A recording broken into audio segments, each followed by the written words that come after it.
Втора категорија – програми што може да ја вознемират малолетната публика. Се препорачува надзор од родител-старател.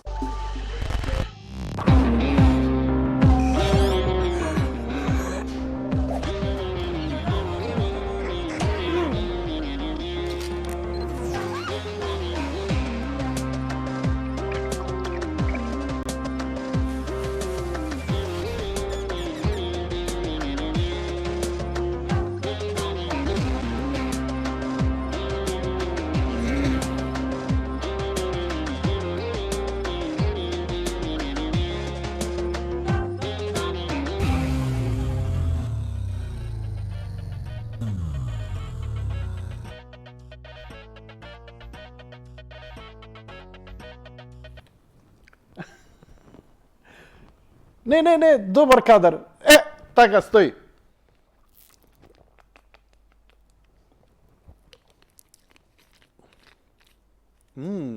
Најс.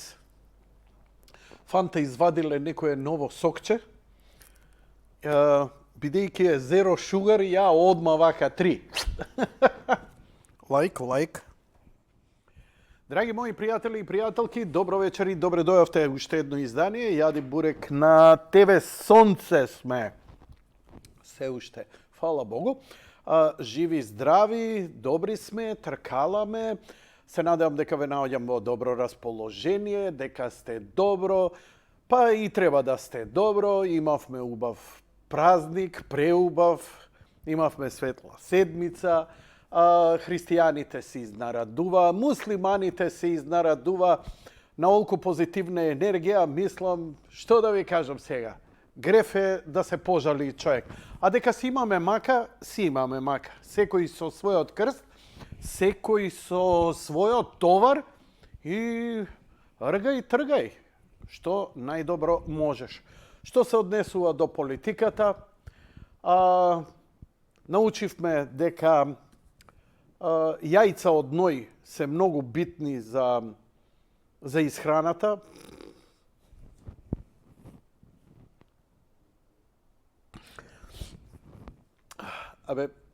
Лесно ми е сега да фадам, знаеш како, не, ќе го пририпам Ковачевски и неговиот говор во Австрија за Big Balls.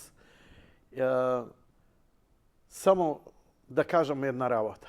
Бидејќи не работам за ниједна партија, нити сум платен. Јади Бурек, како и ТВ Сонце, си се апсолутно независни од било кои политички влијанија, освен од влијанието Македонија.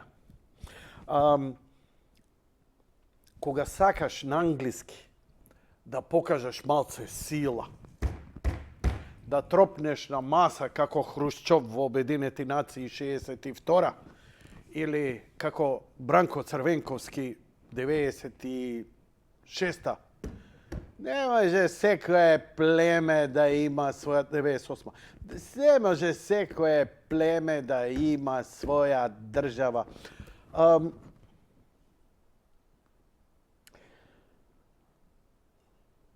Мајтап заслужено треба да се прави. Сега, знаеш како, се игнорира хуморот, бидејќи политичар кога ќе направи ваков гаф кога ќе направи, тоа стварно треба да е општи виц.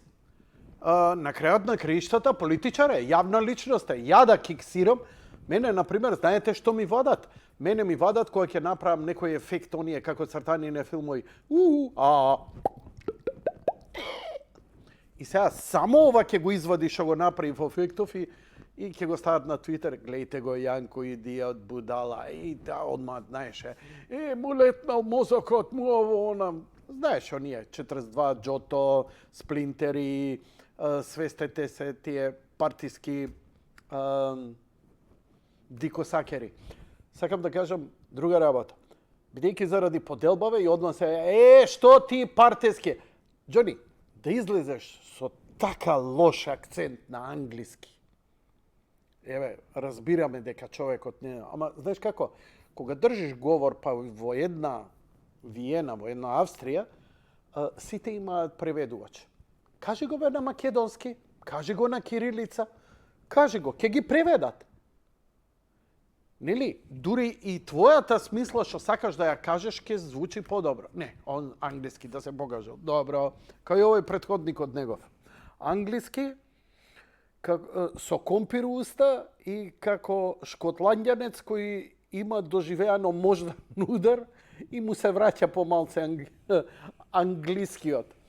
Of course, big balls. Джони, да кажеш ти. Значи, дури ни ја не смеам да кажам дека еве јас со големи мадиња одлучи вечерва во емисијата да зборам за таа и таа тема. И сега ќе ме слушнете, ајде не, па Јанко е, па да, ама не те личи, па ќе се јави некој, па не, бе, деца, слуша. А ваму не смеете да писнете. Па многу сте љангари, да ви кажам. Инаку, каде е киксот? Ти можеш да кажеш тоа, само не се вика болс. Болс е вулгарен збор. Болс е уличен збор. Болс е... Да, немам што да докажам. Сега единствено ако продолжам да зборам, треба да идам да опишувам градацијата на вулгарноста.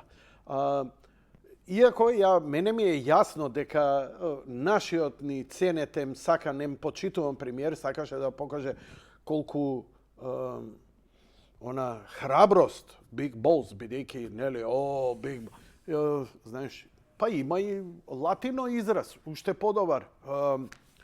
Мега кохонјес. Кохонјес. Инаку, ние што ги викаме културно мадиња, на латински се викаат тестиси, а тестис значи сведок, ако го преведеш зборот од латински. За да употребиш фраза со која ќе покажеш дека си имал многу храброст, се вика guts. Значи, guts е да имаш внатре нешто во себе. Guts, I got guts, he got guts. Он има... И тоа е културен, па иако и тоа не е политички речник, но да речеме во рамките на некаков бонтон. Абе, кој ви ги смислува да го говорите, бе? Абе, тоа е, мислам, уште од протоколи несуутнување на знамињата, па и ова. Ова е стварно джок.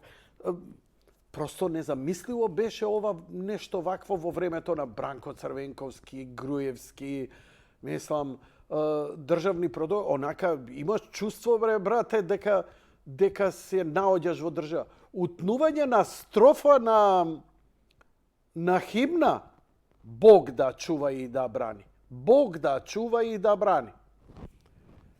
Дечки, живееме во време на абсурд и во време на мајтап. Така што, окей, би сакал само да ви кажам дека не знам кај ќе иде вечерва емисијата. Имам некои работи што снимам во меѓувреме. Решив од интимни причини, значи не од материјални, туку од интимни причини, да правам подкасти. Иако ја имам слободата, целава емисија да ја правам подкаст, на некој начин, нели, се стрима сега у моментов и така натаму, после ќе си ја закачам на YouTube, но пак некако лайф ово, вака си правам подкаст, благодарение на моите колеги, со нивните совети, на режисерот што ми се плетка дома, така успеав да направам еден мал амбиент и да снимам со минималистичка опрема. Морам да признам дека реакциите ваши се перфектни. Дај ме понаваму, некако ми се врти глава, да идам у другава камера ако може. Си отидох. Здраво, дечки, како сте? Добри? Ајде, супер! Живи и здрави! Бимбери Ќатварсан, заедно за убаво! Да ти се врати! Со 3 деци. Додека чекав да ми смени кадар и ми отиде мислата. еволуцијата на социјалните мрежи е во тоа дека кога се појавија Твитер и Фејсбук, беа место каде што веќе за да си го кажеш и да ти го чуе некој мислењето е, бога ми, да се расправаш со нечие мислење и они со твоето.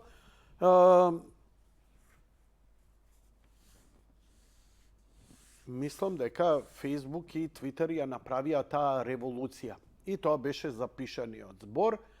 Полека постепено некако видео, но подкастот доби една многу интересна димензија. Не во смисла на овие TikTok, цицили-мицили, комични, тасмосани, силиконосани и така натаму. И нормално е во демократијата дека ќе биде тоа. Перверзијата е број 1 во човековото живење, за жал. За жал, ние глумиме сите пристојност, а дзиркаме порно, глумиме скрушеност, а гледаме сеири.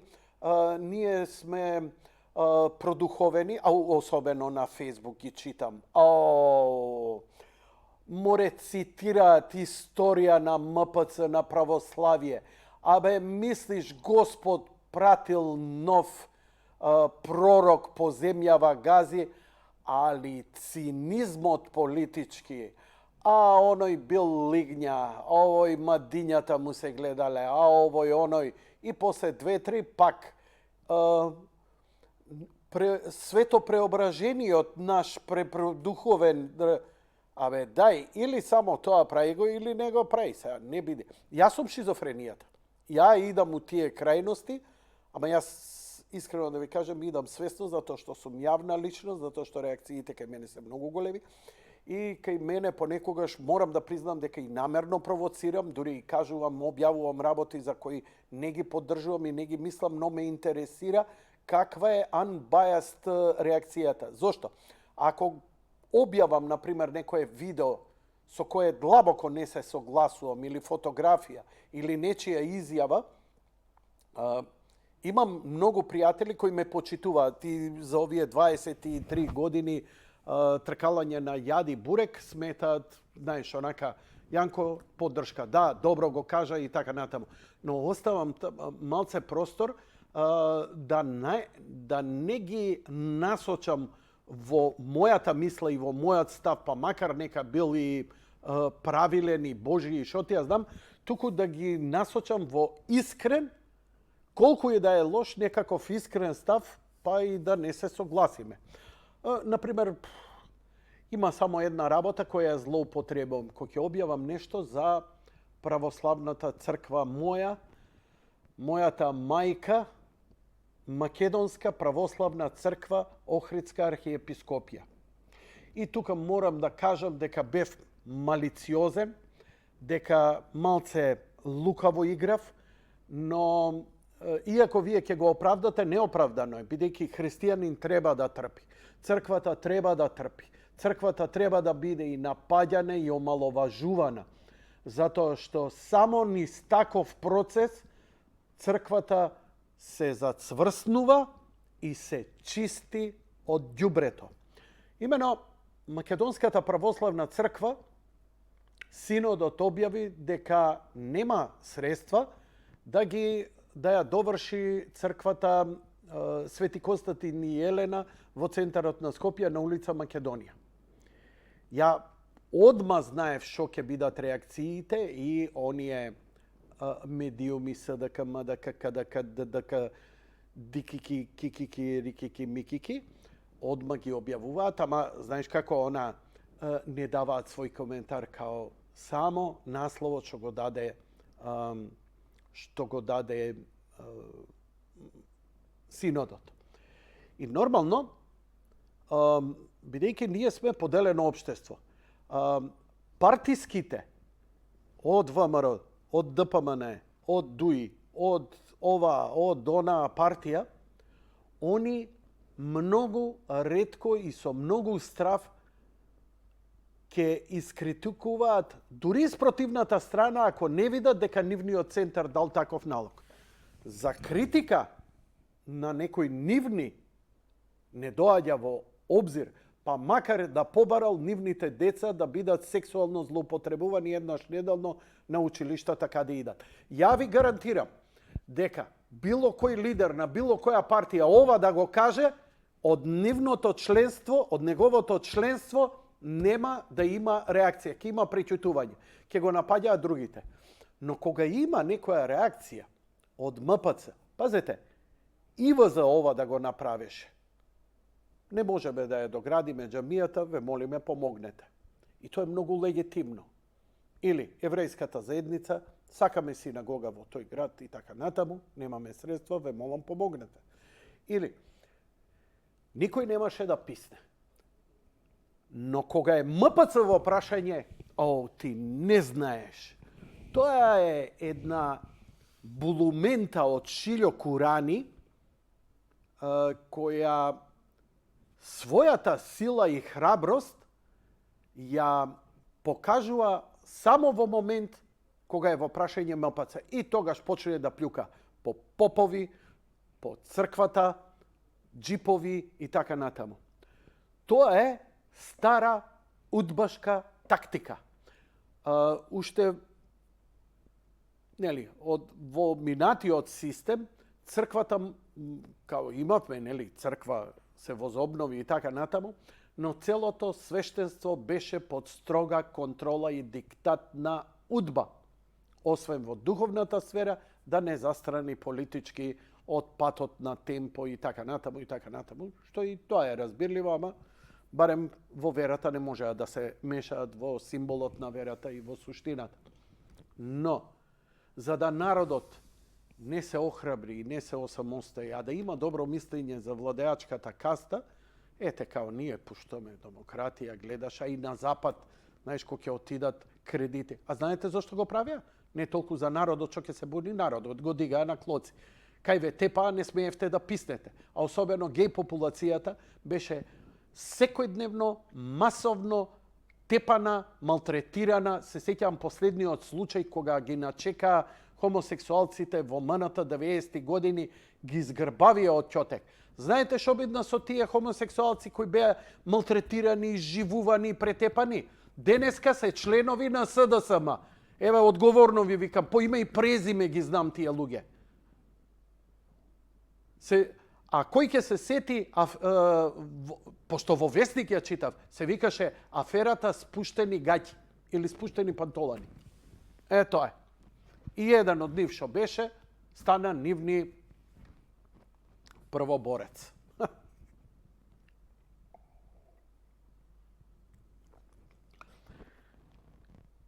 Не смее да писне на една партија, не смее да писне на друга партија. Зошто? Оти цвика да не се замери со едната или другата, ќе дојде кога промена на власт, ама неверник е. А глуми верник и вика, јас сум верник, ова попоиве треба да се утепаат. Брат, не постои верник кој ќе изјави така нешто, дури у момент свештеник да го моча на глава. Еве да бидам до толку вулгарен.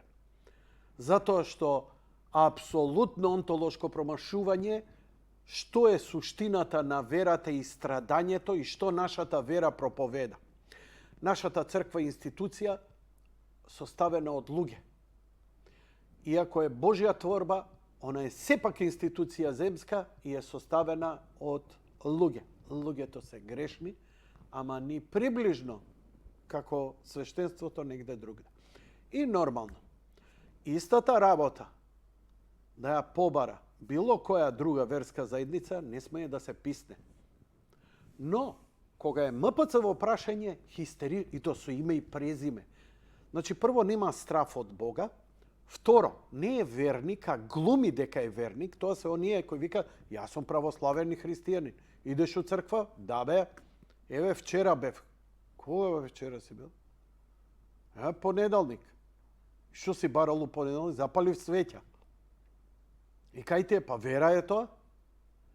Дечки, вера е исповест, причест, литургија, да го знаеш Оче наш, да ја знаеш символот на верата, барем тие две работи на памет и така натаму.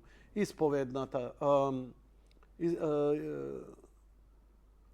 молитвата пред причест, благодарната. Тоа се некои минимуми кои треба да ги знаеш. Тропарот за Пресвета Богородица. Ситници. Да си една година во црква на памет ќе ги научиш. Една година редовно. Еве, не мора да си секоја недела, секоја втора недела да си на литургија. Ајде да не навлегувам. И храброста е тука. Туку, зашто бе, откаде толку храброст и плюкање? Поповите да си ги продале джиповите. Кои бе джипови? Мојот свештеник да си ја продаде колата? Зошто? Како да иде? Со автобус да иде. А ти, ја джип возам. А зошто он да не вози?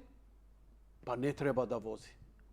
Он не треба да има. Тој точно она удбашко, джандарско, подмолно, задоено.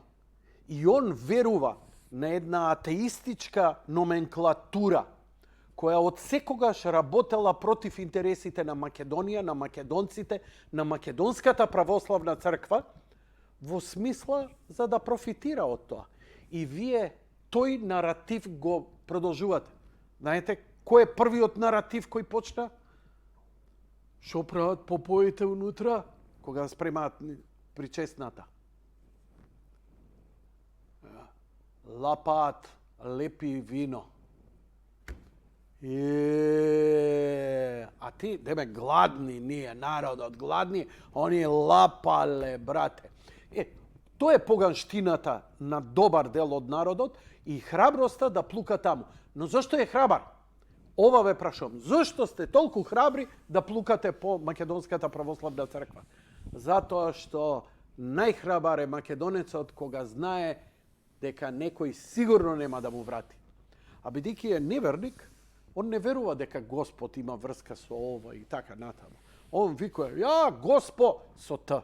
Или Госпо, или Госпо Т. Господ. Ја Господ. Господ. Ни Господ, ни Г од Господ, ништо. Ништо. Така научено еден вулгаризам да се глуми нешто и да се прави дека е он подоблесен од цело свештенство. Знаете што? Знаете што е црква? Црква е свештенство, владици, монаси и верници.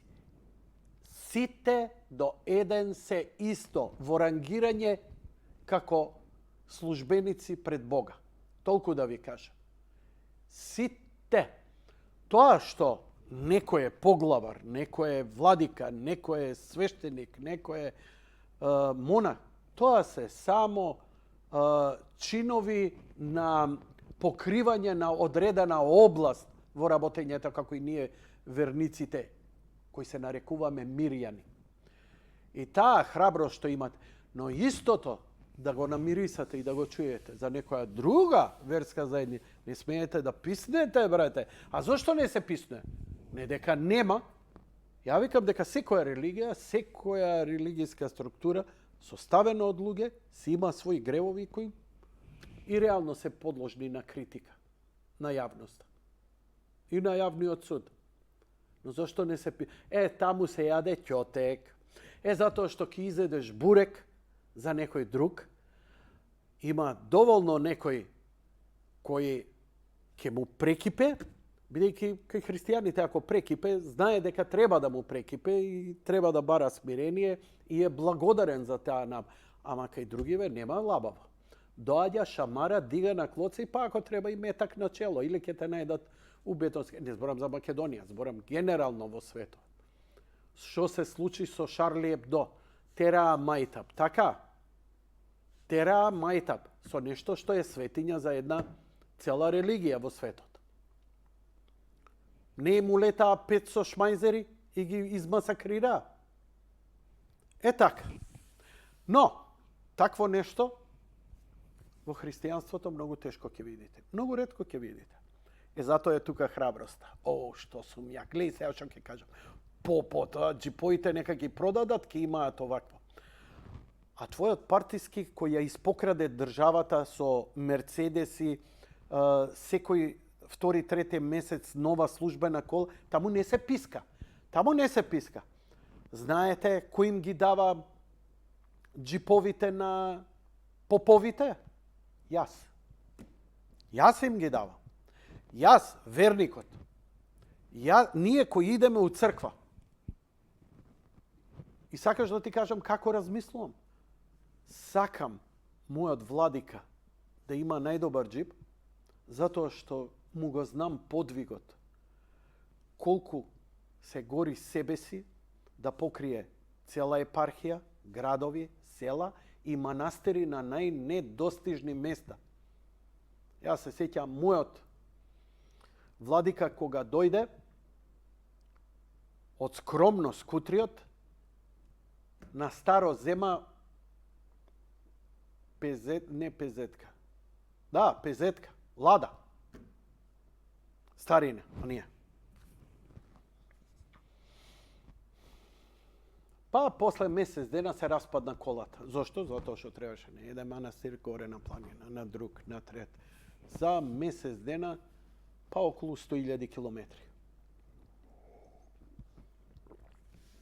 Епа, извинете, знаеш што? Подраго ми е некој кој ја тера духовната борба и ќе донирам за него, одошто за овие политичари кои ем не работат, ем не крадат, ем лажат, а овдека барем некој се заложува за мојата душа, за моето семејство, за мојата духовност пред Бога, затоа што јас го немам тој подвиг. И што им правам сега, да се вратам на поентата. Објавувам ваква вест и почнуваат вакви. Мртви ладни. Некоја бабетина, најверојатно била вработена у јад, знаеме дека у јад, многу од јад, овие функционерите у Титово време си ги вработуваа швалерките, за да бидат мирни, да не им досаѓаат, нели? А по потреба, кога треба да ги користат нивните услуги, ако не беше МРТВ и јад, не знам што ќе направеа. Со таква пизма, не знам, она збори за ово, за она, ја отворам, ја гледам. Знаеш како, види, греф е да судам, ама знаеш како, кога ќе видиш пензионирана проститутка, све ти станува јасно, која глуми девственост на стари години.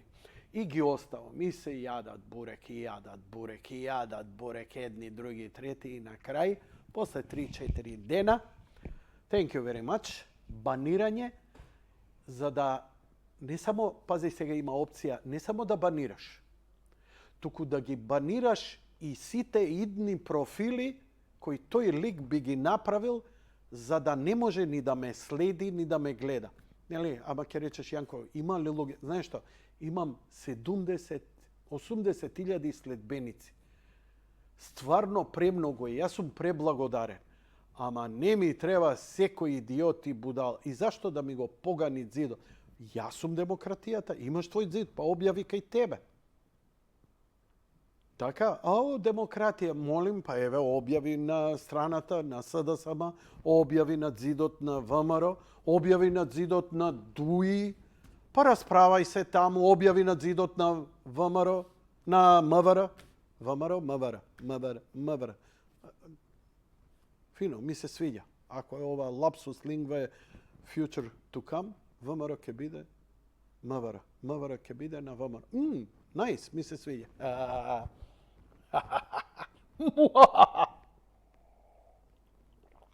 Дечки, иако имам доволно простор за да се изнајадам бурек, и политички, и религиозно, и некултурно, и некоректно за било која страна, останувам на своите ставови. Телевизијата апсолутно да си знаете дека се оградува. Значи, ставовите искажани во емисијата Јади бурек на ТВ Сонце се ставови на оваа бивша свиња дебела и не мора да значи дека кореспондираат со ТВ Сонце, иако ја мислам дека барем у 99-95% во ставовите и тоа како добро се поклопувам и затоа мене тука ми е добро. Но во секој случај имаме иста цел, различни патишта, различни гледишта.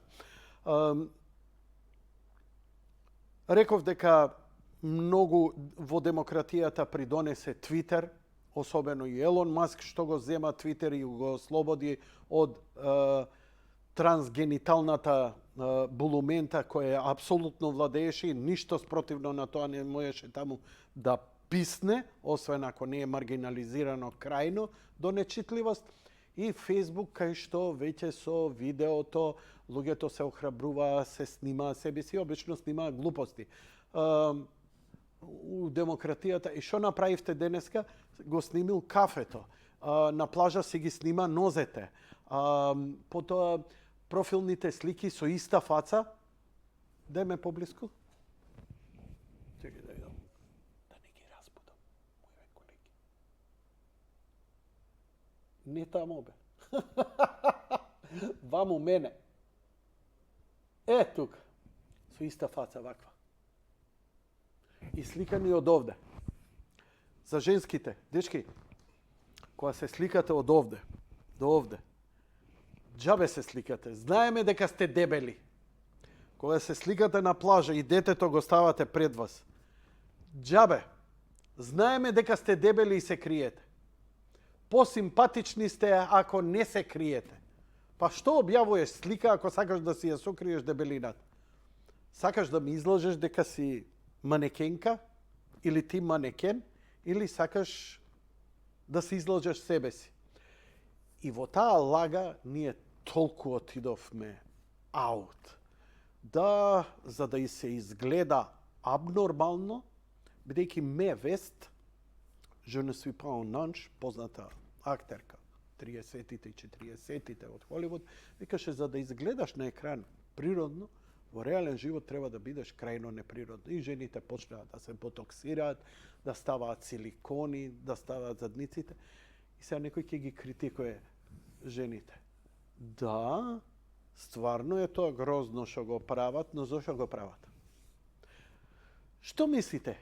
Кој е виновен ако, например, грозна работа да кажам, почне да се продава кучешко месо у конзерва. И сите вие викате, срамота, какво е ова грозно, зошто тие прекрасни кучиња да се злоупотребуваат за храна, тие не се за храна, тие се најдобар човеков пријател и така натаму. И сега ќе протестираш пред фабриката? Не, ќе протестираш во маркетот пред оние кои го купуваат тоа. Бидејќи тој кој што го купува, ја прави побарувачката. Не тој што граба. Значи, ако ти сакаш некоја перверзија, некој ќе се најде да ти ја продава. Така да, дилер на дрога не може да биде повиновен од конзументот. По мене. Оној крајниот конзумент, тој е тој со своето делување кој го создава тоа. А она била порно глумица. А зошто е порно глумица? Затоа што некој клика, ја гледа и плаќа за тоа. Па обрати се таму, кога ќе нема мажи што сакаат изобличени, дегенерични жени, силиконски жени, кога ќе сакаат природно убавина, кога ќе сакаат интелект, кога ќе сакаат, кога ќе сватат дека еросот е во мозокот, а не во градите и во гениталиите, жените ќе се откажат. Ќе останат по некоја ненормална која е за лечење и другите, бидејќи сега скоро секоја што се вика, по наводници скоро, го прави затоа што тоа е тренд, тоа е борба за живот, тоа е статус. И пак ви велам, тоа е затоа што има примитивни, неписмени, искомплексирани мажи кои се палат на такви нешта. Уста, гради, све неприродно. Јас сум од генерација када што сум се возбудувал на девојка, жена,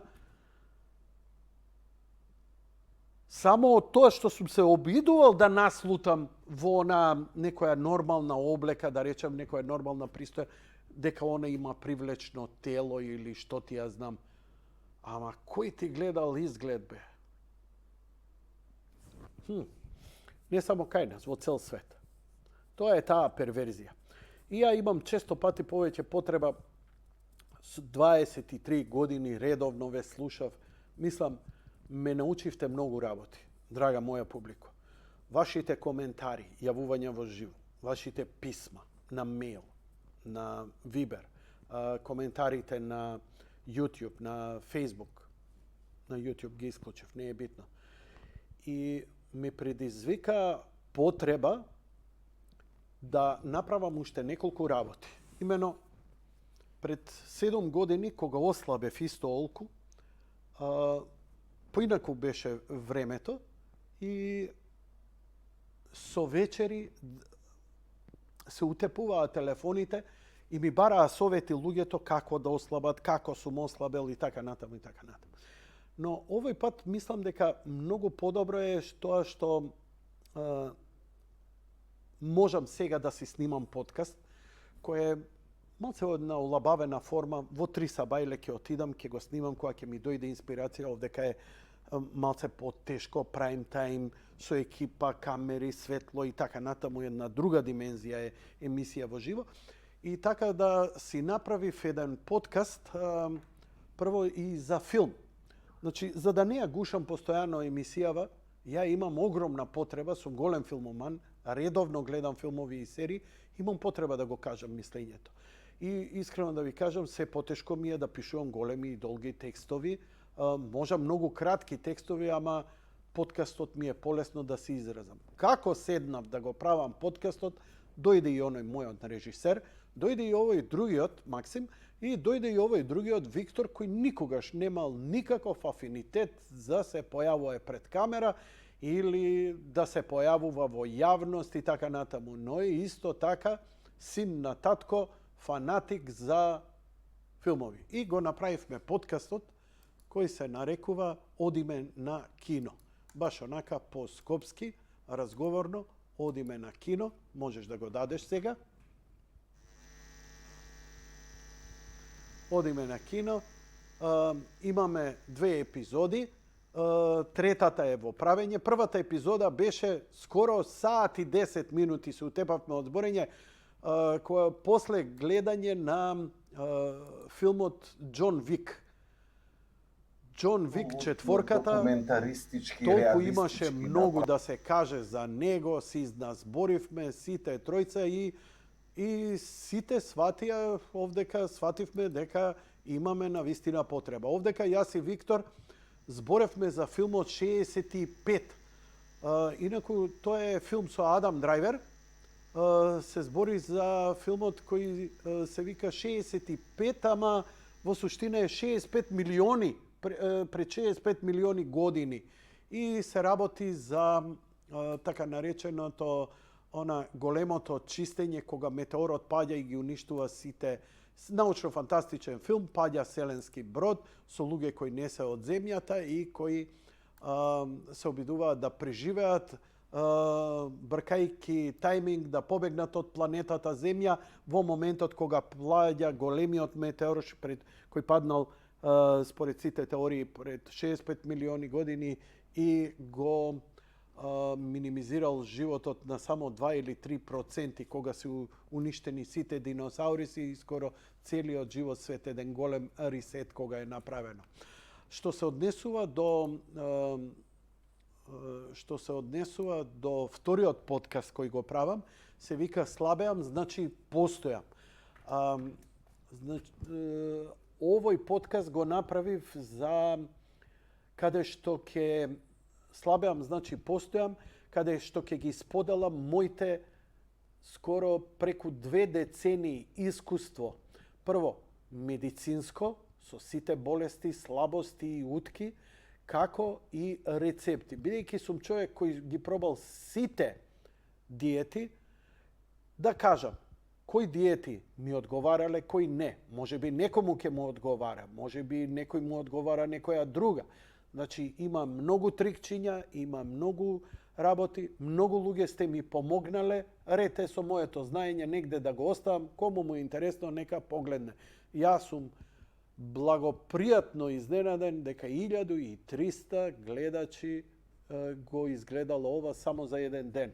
Ви благодарам за тоа и тоа 1 сат и тоа напишав за мојата медицинска историја. Овде не ни зборев, туку зборев дека, еве, ова го напишав. Не би требало да го гледате и слушате ова. Мачно подсетување на најголемите здравствени проблеми кои сум ги имал и со кои живеам. Зошто? Може би на некој очен ќе му даде утеха дека ваков никаков како мене успел, па да се убеди дека и он, тоест вие, исто така можете. Немам ни здравје, ни волја, нема ни здравје, ни волја подобра од вас, но ако јас сум успел, можете и вие. И ништо овде совет нема. Ова е само да се сетам додека ме држи мозокот што све сум преживеал од главните проблеми, здравствени предизвици кои сум ги имал од најраното сеќавање до ден денес. А тука, еве, од утре задутре ќе ги објавувам и моите искуства со диетата, како и практични совети, и се она што ќе ми го поставите како прашање, ќе го објаснувам овде на долго и на широко. Океј, 8:46, зајдов. Вратиме во кадар. Да ви кажам, драги мои пријатели и пријателки, следново, бидејќи малце се стабилизирав ментално, физички, здравствено, килограмски и така натаму, доста паузирав во смисла на невикање на гости. Имено короната, која реално мајката ни ја расплака, некои веруваат, некои не веруваат, јас знам што сум преживеал и доживеал, сакате наречете ја било што, јас знам дека преживеав и го почувствував тоа, и имав последици после тоа. Најинтересно ми е што јас на свој 60 години истите последици ги имаше мојот 30 години помлад син. Истите последици. Тоа ми е жив доказ дека на ист начин исто не спукал, но после, пост корона, он како помлад, поздрав, поментално појак од мене, многу помалце проблеми имаше, одошто ги имав ја и моите искушенија кои ги имав со тоа. Океј, тоа е тоа. И бидејќи успеам да се стабилизирам, ја да се извинам јавно на Перо Антич, на кого во октомври месец на средбата на една манифестација, му ветив дека подитно он ќе биде првиот гостин која ќе се вратам во шема, првиот гостин кој ќе го донесам во емисија. Во меѓувреме само син ми со наградата беше некаков гостин, повеќе водител одошто гостин, едно лабаво, но знаете кога ти гостува личност како Перо Антич, за мене бара голем фокус и подготовка во смисла на една ментален фокус и концентрација, затоа што јас утре, и го најавувам Перо Антич, утре вечер, во 20 часот, овде во мојата емисија, и сакам да разговарам за неговиот животен пат. Не ме интересираат дневно-политичките лапрдања, медиумски, кои си прават едни или други. Мене ме интересира човекот, што стои се зад него, во него и неговиот ментален склоп, затоа што луѓе како Перо Антич на Македонија многу и недостасуваат. Нам ни фалат успешни ликови, успешни луѓе и сакам да ја чујам неговата приказна. Он е човек кој постигнал во својата кариера скоро се и сега може да ужива. Но таква личност сигурно ќе направи уште нешто во живот. Затоа сакам да во еден што е можно подолг разговор, обширен и така натаму. Задутре ќе дојде една млада актерка, се вика Надица Петрова, симпатична, многу интересна личност, која ја започна својата кариера онака актерски стандардно, но во многу трлив пат, како и незините колеги и колешки, и мене ми е интересно, сакам да ја викнам, затоа што оваа генерација на актери не растеше како онаа другана.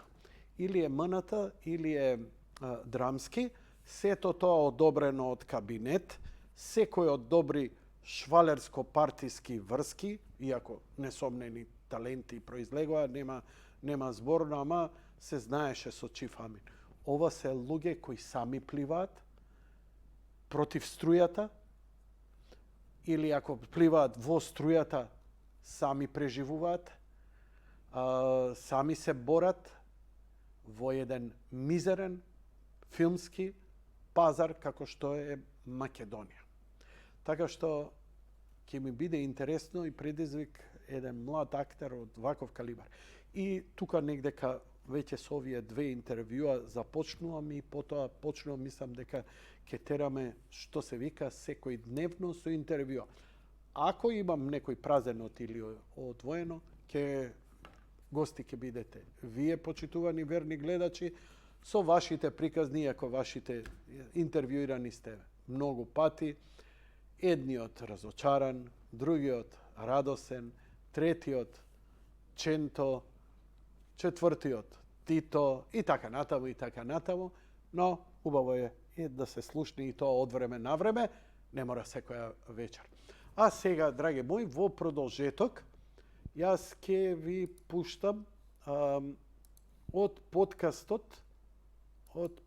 Ја реков дека немам план што ќе направам и како ќе направам, но еве, добро би било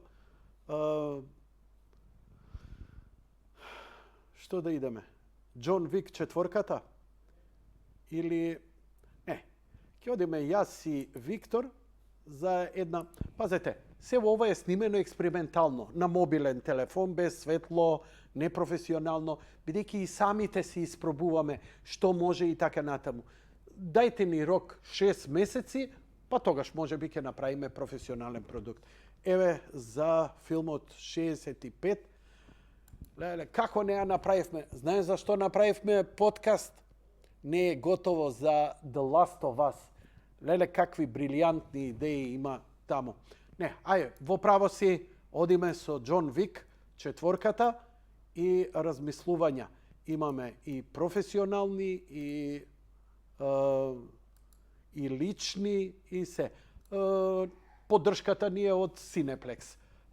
Еве, уживајте и нашиот осврт и критика за добре дојдовте. Ова е првата епизода од првиот филмски подкаст во Македонија. Филмски и одма заграда, затоа што нема да биде филмски, ќе биде и телевизиски, ќе биде и сериски. Сериите станаа нешто многу повеќе од што беа порано и заслужуваат исто така добро внимание како што и филмовите. Многу филмови имаме на располагање, повеќето ги гледате на некој даунлодиран торент. Тука сме да ви кажеме што да гледате, но особено да прецизираме што треба да се гледа во кино. Не случајно ова го правиме, затоа што има филмови кои се правени за во кино, скоро секој филм е правен за во кино, но има филмови кои, например, некоја драма која можете да ја гледате, која нема ни потреба за големо платно или посебна атмосфера. Така што има филмови кои се неодложно битно потребни да ги изгледате во кино. Барем еднаш. Веќе ја филм не гледам еднаш, ни еден филм, го гледам повеќе пати. Обично, ако е некој воодушевувачки, многу важен за мене, Blade Runner, Dune, такви филмови од таа категорија, го гледам во кино, а потоа го купувам Blu-ray-от. Или сега, например, ќе го симнам Blu-ray-от, ако веќе и не морам и така натаму, или ќе купам нешто Амазон, некој добар онака, затоа што кога има нешто изворедно добро, верувајте ми дека сакам да го платам. Деки 99,9% сите ние крадеме и даунлодираме. Но има работи толку се добри, мерак тие. Знаеш како? Ја често го спомнуваме Тоше Проевски како најголемиот наш пејач, колку го сакавме. Колку му купивте карта за концерт? Му купивте CD? Ако одговорот е да, вие сте биле вистински фан. Сте го почитували. Ако го почитувате некој режисер, некој актер, некој филм и така натаму, на вистина, бидејќи сигурно 100 филмови годината не ви се најбитните, тоа се вика 1, 2, 3 филмот на 10 години, вреди да го дадеш. А и го поддржуваш тој што го донел филмот, вложил, огромни пари донесува, дали е тоа дистрибутер, дали е тоа киното, да носи уште такви филмови и утре пак да ти го направи мерак. Ние знаевме да чекаме со години, па да ни стигнат големите филмски хитови. Сега во исто време ги имаме, затоа што го имаме Cineplex. Cineplex ја направи револуцијата, Cineplex ја врати публиката во кино. Не ја вратија ни филмови, ни ништо. Cineplex онија смени целата концепција, целиот склоп. Ментално се промени публиката благодарејќи на Cineplex. Затоа што е поставена повеќе сали, нон-стоп има представи, повеќе филмови, не секој дошол да го гледа, порано беше, си идеш у кино, ама само тој филм го гледаш. Нема друго. 2 сали, 2 филма, толку. Овдека 8 до 10 филмот, сама еле некој по лефтерни, по хоророт, подоцна, во меѓувреме сите блокбастери се вртат, 3-4 блокбастери се вртат во исто време. И тоа е навистина прекрасно, во удобно седење, со грицки, со све како што треба и во една добра атмосфера, со врвно озвучување и 4K проекција. Ти дома можеш да гледаш, можеш на мобилен, можеш на телевизор, но има филмови кои исклучиво инсистирам да се гледаат во кино. После гледате ги дома, бидејќи првиот впечаток да ви биде во кино, остава такви трајни последици, позитивни, убави, како вибрација, да кога ќе се го погледнеш, ќе изгледаш уште некои аспекти од филмот, бидејќи овдека на сите сетила, нема бегање, ова е како оној изолацијски тенк кој ќе се затвориш, нема звук, нема ништо и само принуден си да го примаш тоа што е на платното. И кога по-лефтерно ќе го примиш со 2 аспекта, 2 емоции, така ти се надополнува, прекрасно е чувството. А да отидеш втор пат да го гледаш у кино, па то до крај на живот не се забравя. Првиот пат ти направил мерак, нема да го имаш интензитетот, но ќе ти се надополни. Затоа идењето во кино е продуховување. Тоа е како идење во храм. Тоа е навистина со најголема почит спрема актер, спрема режисер, спрема филмот што го сакаш да го покажеш. Како што идеш во театар, на опера или на фудбалски надправ, на концерт, ама си купуваш карта и тоа е твое. Тоа е градење на култура. Неки твојата свест се менува, цел се менуваш, однатре се менуваш. И тука е позитивна работа, колку и да изгледа плитка. Подкастов нема име, нема шпица, се е во изработка, но како реков дека ќе го правам, многу возбуда, многу поддршка. Никогаш не сум имал во својата кариера поддршка за нешто што не почнало. И затоа наврат на нос сега го правам ова да нешто логореично кажам, за да го отворам каналот, да ги ставам видеата, да го почнам, да го фатиме, затоа што огромна публика има која се повеќе гледа и филмови и серии, а сериите се многу поквалитетни од што беа пред 10-15 години. Мислам дека неколку серии направија опасен преврат, например Breaking Bad, кој драмата ја ставија веќе и кинематографијата на едно филмско ниво. Бидејќи до тогаш огромно се разликуваше филмот и серијата, така што ќе мора да опфатиме и ТВ филмови, ќе мора да опфатиме и серии, и секако филмови кои мора да се гледаат во кино. Во целото тоа море ќе имаме што треба да се гледа, што не треба да се гледа, што вреди, што не вреди, што ич да не го погледнеш, што да го погледнеш и да не се припотресуеш и така натаму, бидејќи на крајот на криштата не можеме само врвни дела да гледаме. И гледаме и има работа. Ја, например, лично сакам и она Pulp Fiction, например, Ед Вуд продукција, каде што е толку небулозно лошо направена, ама има нешто држи, дали е тоа приказната или све, и така, има интересни моменти кои ме завлегле, а се у многу ниска продукција, многу лошо реализирани, па сепак се гледливи.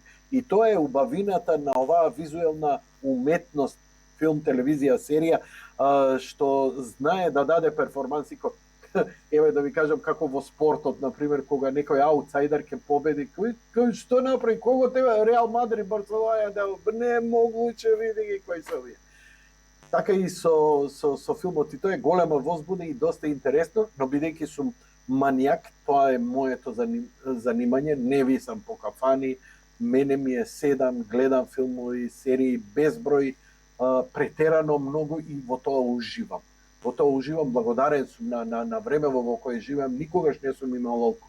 Знам како сум се потел по видеотеки, каква е снимката, добра ли е? IQ, па на Баесевка е снимена, хромка ли е? Па дали имало линии, немало линии. Леле, DVD излезе, просветлување и дојде Blu-ray и го видов Господ. 4K отидов у друга димензија. Влегов у Cineplex, кога видов на сребрено на плат 4K. Кога го слушнав тоа Dolby Surround атмосфера. Колку номе, што било лепота. Драги мои, нема, во Скопје ќе мора уште кино да се прават, а културата на идење во кино ќе мора да се воздига. У овој подкаст ќе имам уште двајца колеги, едниот е режисер, магистрант, кој спрема докторат на режија, што значи од стручен аспект, согледување на некои филмови, некои дела. Добро е што такви луѓе може да ти ги каже некои технички аспекти, па и да те даде една интересна слика како да ги гледаш некои дела и да ги осознаеш што е тоа што добро те влече. Како, например, што е тајната кај еден Дейвид Линч, зошто толку не завлекоја, ништо посебно ти се чини не прича. Играњето со подсвест и психологија, тоа феноменални работи. И имам еден фанатик, нешто слично како мене, но дупло помлад и кој многу интересно ги се огледува сите овие работи. Тоа ќе бидат Максим и Виктор, кој многу интересно ги согледува, ги созерцува, а дури и стручно му доаѓа, едноставно интуитивноста ја има добра и начинот на кој ги кажувам е многу оригинален. Ништо не е како мене, ништо не е како Максим, така да доста различни сме. И тоа е тоа. Ја ќе се трудам да бидам пристоен колку можам, а во овој подкаст ќе што гледам да се изнамелам, да се изнајадам бурек, да исплюкам некој филм, но и да испофалам како што треба и да не се расправам со никого.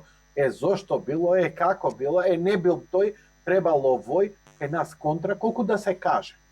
А реално, зошто, например, ќе има и сообразложение, па можеби ќе ви помогнеме со нашите подкасти да знаете, бидејќи не секој има и доволно и средства и така натаму и сака да се насочи што да гледа, што да не гледа, што да даунлодира, што да не даунлодира.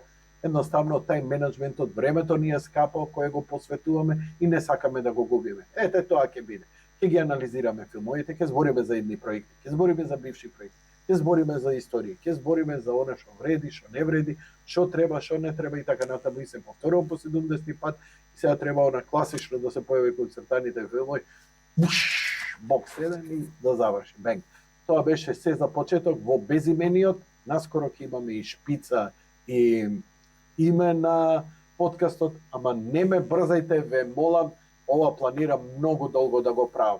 Ова е комплетно финансиски неподдржано. Па ќе видам колку ќе го издржам. Ако дојдат спонзори, ќе го правим уште побогато, уште поинтересно, наградни игри, делење постери, играчки, не знам, ово, она, ваму, таму, поврзано со филм, со серија, карти, можеби, ќе видиме. Здравје Боже, тераме така.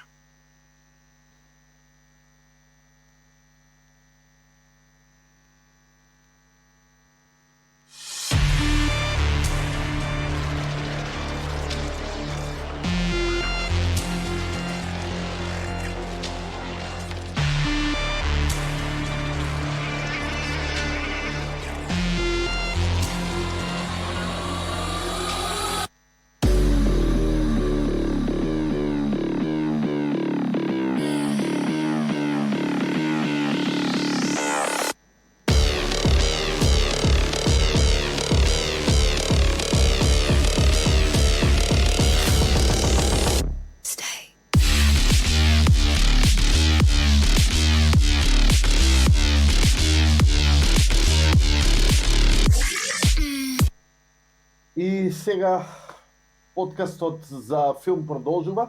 Се уште немаме име, немаме шпица, нема графика, но интересот за филмскиот подкаст беше навистина голем и викам ајде додека не се сетиле клингонците да направат наместо нас, викам да почнеме да ја стартуваме, да го фатиме простора. Но има една многу битна работа, зошто па инсистирам да го фатиме толку рано и неподготвени, што се вика режисерски, а тоа е филмот Џон Вик, четвртиот дел.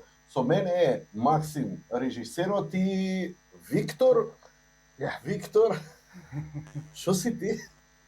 Ја тебе овој го нареков дека ќе биде стручниот, од стручен аспект, бидејќи е режисер, дипломиран и така натаму, а ти? Ja, неофицијален филмски критичар. Да. So, I like it. Јас сум nobody. Здраво на сите. Океј, излезе четвртиот дел. Очекувавме, океј, ги гледавме трите дела, франшиза која е апсолутно документаристички, реалистички направена, тука ќе се сложи. Све е вистина. Уживо сум гледал дека се дешава така, али ми се чини дека последно беше, не знам. Виктор, ај први твоите, значи, како публика, како фан, како ти изгледаше филмот? Твое размислување? Значи, мој мислење во дека е најдобриот акционен филм и во последно време воопшто. Имаше прво повеќе акција него првите 3 дела заедно.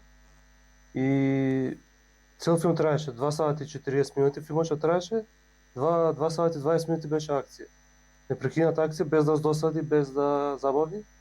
И главното нешто што е разлика во споредба со другите акциони филмови е тоа што камераманот не е еден од главните ликови, не се тепа заедно со другите, со Џон Вик и со непријателите. Туку има смирена камера, камерата се движи, што треба да се движи, а глумците се борат, тие ги прават патези. Во други акциони филмови е обратно. Глумците што се вика стојат, а камераманот лета, односно кадрите се многу кадри за малку акција.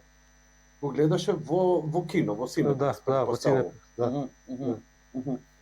Викаш 2 сати акција. Знаеш, и хонкошките филмови се 2 сати акција, нели? Да. Што го прави овој 2 сати акција? Нема приказна. Колку и да е акцијата интересна, пак си викаш, чекај, ама треба да те завлече некоја приказна. 2 сати трае филмот и така натаму. Зошто мислиш дека филмот е добар со 2 сати акција, каде што, знаеш, има малце простор да видиш ти ликовите, да видиш ова, да видиш она. Мислам, како го доживуваш сето тоа, и ја ќе си кажам на крај своје мислење, но ме интересира твоето. Тука е интересното што сите се спремни. И Џон Вик и слепиот и другиве што се глумци, сите се спремни, значи има тренинг претходно. Спойлер! Имаме слеп човек во филмот! Да, мислам, ова е на база дека сме го гледале филмот. Да, спойлери ќе има сега. Ако мислите нешто дека нема да дознаете од филмот и така не се, продолжи. И интересно и кореографијата, како се наместени, како иде акцијата, не е само обична акција на гледаш помоц ефекти, биде повеќе да биде на самите глумци како се борат, они како прават целата акција.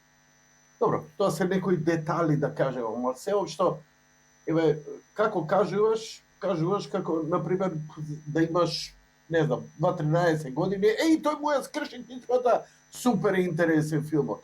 Што еден нормален гледач на филмов би рекол, па чекај, добро бе, Виктор, сега, многу тепање, што тоа филм ли е, мислам, дај не ме зезај, мислам, тоа не се битни работи, има други филмови со многу акција, не знам, Джеймс Бонд или, не знам, хонкошки, не ти реков и така натаму, но како гледаш ти дека не те разбрав што сакаш да кажеш од она ликовите се веќе спремни.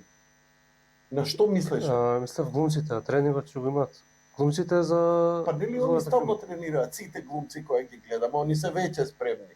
Каде има негдека по-лошо. Да, спремни се. Дека успеале да склопат во филмот да биде добро направен и целиот филм, за да може да Добро. Да може да го извлазат тоа, да. Зошто мислиш дека е овој најдобар од целата франшиза? Еве ти го следиш, што се вика од сам почеток, и ја, сите ние го следиме, ама зошто мислиш дека е овој најдобриот од сите?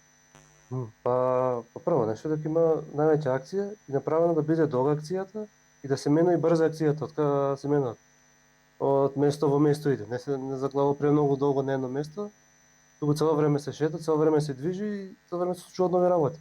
Да. Значи ти така го доживеа, ти сакаш акција, тебе ти е потребно акција, динамика во филмот да се дешава, иако ми е многу сумнително, сега ќе се свртам на Максим да збориме како може еден филм да биде добар, а да е само акција. Мислам, ме разбираш што сакам да кажам, но ќе, нели, ќе збориме за стручниот, барем колку можеме да ја извлечеме. Максим, како еден филм сега може со толку акција да биде интересен и добар, ако и тебе ти беше? Еве и ти го гледаш. Како го доживеа, пошто збориме сепак за кино гледање. Јас љубезно не сакав да упаднам, а прво ќе те вратам од почеток, па ќе дојдам директно до одговор на твоето прашање. Шпица, рече немаме, имаме пробна шпица, тоа ќе биде изненадување. Тоа е Втора работа, извини, ќе дојдам веднаш до главното. За стручно мислење, значи, у мојата фела уште не се осмелува никој од моја генерација да рече дека е стручен, затоа што требаше малце години за да дојдеме на до тоа. подкаст сме не се покрива со Јоргани. Овдека сме чалом да направиме. Но овде никој нема да ни суди што се збориме. Така, да не поставиме очекувања на ниво на критичар. Трета сав да продолжам. Што е Виктор? Виктор е публиката и нас најмногу не интересира као стручните, нели, да се наречеме, што мисли публиката и нивните впечатоци. Да, на крај што е битен филмот ако публиката не дојде да го гледа или како Или ако го учат кај разбере- нас негде кај вика, абе, уметноста е битна, не ти е битно публиката и чекај малце. Холивуд одма вика objection, Боливуд вика objection и тоа како е важно публиката да дојде и 2 сати да те изгледа, а после тоа ќе збориме за уметноста. Ја барем така гледам. Така е, Џон Вик успева као многобројни холивудски филмови и сериозни теми да ги представи за целата публика да биде гледливо, значи не е тоа само виша уметност. И сега да дојдам до тоа, ќе се сложам со Виктор кога рече камерманот не е дел од актерските играчи, со тоа што статичната камера баш обично се користи како психолошки феномен ако главниот лик е во паника, кога бега, кога е во неизвестност, камерата се користи таа shaky cam, камера од рак. Овде камерата цело време е статична, што е многу во согласност со природата на ликот, кој што е целосно смирен и приземен. Акционен филм, еве рече Хонкошки, значи вакви филмови каде што прво акцијата е ниво напред, затоа што не е боксови пау-пау, туку е еден балет координиран, целиот филм е посветен на движењата и тие имаат, за разлика, нели сите актери да тренираат за да се во форма, ама ова е боречки вештини, вежбање џудо и со години поминат искуство за специјализирани движења од инструктори кои што се прилагодиле на движењата на актерот, значи тој не прави некои според некои правила и формули, тие ги вежбале неговите покрети според тоа како него природно му доаѓа, неговата физиономија во согласност со тоа што треба да го направи, да го спроведе. И тука е многу обмислено добро што ја прави богата акцијата и секоја сцена, секоја борба со секој противник е нешто уникатно за гледање, не е репетитивно. Чекај, сакаш да ми кажеш дека во суштина ние карактерите ги гледаме несвесно преку начинот на кој се борат, бидејќи секоја борба е специфична токму за таков карактер. Ако оној големиот крупниот тој забавно, ако е малиот ситниот тој не многу спозна, ако е оној слепиот он што се вика се користи со слукот и заради тоа и движењата му се такви, на таков начин мислиш дека ги развива ликовите? Да, Баци се. ги имаш во покрај овие што ги наброја, ги имаш генеричните мобстери. Во група доаѓаат и тие се повеќе како hive mind, следат команди заради парите и немаат некаков изразит стил. Интересно го вакво го согледува филмот од овој аспект. И сега хонкошки филмови што велиш, можеш да најдеш такви филмови што се полни со акција, со балет, но Џон Вик успева приказната толку да те допре што го издвојува од тие секојдневни акциони филмови Имаме ли се приказна ние у овој Џон Вик уопште на толку многу акција? Ако мислам дека скоро 80%, добро, не 80%, 70% од филмот е акцијата, значи бидејќи Џон Вик не пука еден куршум. Значи, у тело имаш трум и барем два во глава. Затоа што кога ќе размислиш сите оние филмови, пао и иде и јунекот го тепа, чекај бе еден куршум, а мене нема да ме утепа бе човече. Има Бони Клайд шаржери цели и ми испразнија па се уште мрда. Така што суровоста беше искачена на едно енормно ниво со Џон Вик на естетиката на убиството. Од друга страна има некоја логика и од трета страна Џон Вик во суштина е стрип. Да, ако стрип лик, после се што преживеа првите 3 дела. Што вака, реално, нема ти да го преживееш тоа. Види, стварно, кога ќе ти го тепаат кученцето, на мозак ќе те фати, Тоа вики беше све стрип, ова да. заради кутрето, Да, да не да, се да. лажеме. Ова стануваш стрип јунак, да. Има многу убав развој на Викот, посебно во овој последниот дел, ако го гледаме засебен само за себе. Џон Вик овдека не ни е прикажан како убиец, некој што гони, некој што мрази или некој што е воопшто гневен. Он не е емоционален. Он во овој филм го интересира што можам јас да постапам правилно. Он од тука почна да се движи и една убава појава, негов старечен непријател станува негов не веднаш пријател, но му дава една насока што пополека ќе излезе во негова поддршка. Еволуира целиот ни биосооднос, така. Бидејќи на крај. да, Џон Вик конечно се наоѓа во ситуација каде што може да ослободи многу луѓе пред себе си. И он се движи во таа цел. И сите други, додека ако гледаме еден подтекст, каков би бил аргументите кои што се изразува низ борбите, ова се луѓе кои што за пари сакаат да убијат. А Џон Вик не убива заради пари, Џон Вик се брани во овој филм. Не, Џон Вик не се брани, напротив, Џон Вик предизвикува целата организација за да ги сибне од грб, бидејќи он е од првиот филм прогонет. Он се закачи со целата организација во суштина, ако не се лажам. Така, Да. и цело време он у суштина мора на крај со сите да се соочи со најглавните за да се Да. се избори слобода. Технички он ги прекрши во вториот дел, не крајот, ги прекрши правилото во хотелот, во континентот хотелот, кога правилото дека не сме да се убива на официјалните места, што се на high table. И од тогаш веќе почна да брка. Тогаш беше преживување. Прво беше одмазда, па преживување. Но интересно ми е И- мене што цело време филмот, како почна од она суриви убиства, влегува во еден, морам да кажам, ритуално религиозен сооднос.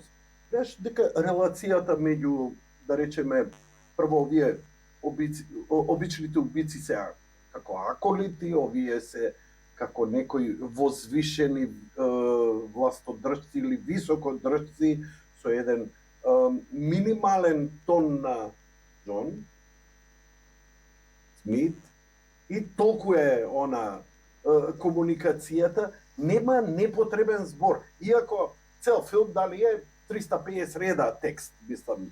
Тоа е стварно ни за краток филм нема му број, толку текст. Но интересно е дека знаеш онај цел однос многу интересна дава атмосфера цело време. Ја ќе ви кажам сега, иако не срочно. Значи, цело време како да гледаш малце богоколнички.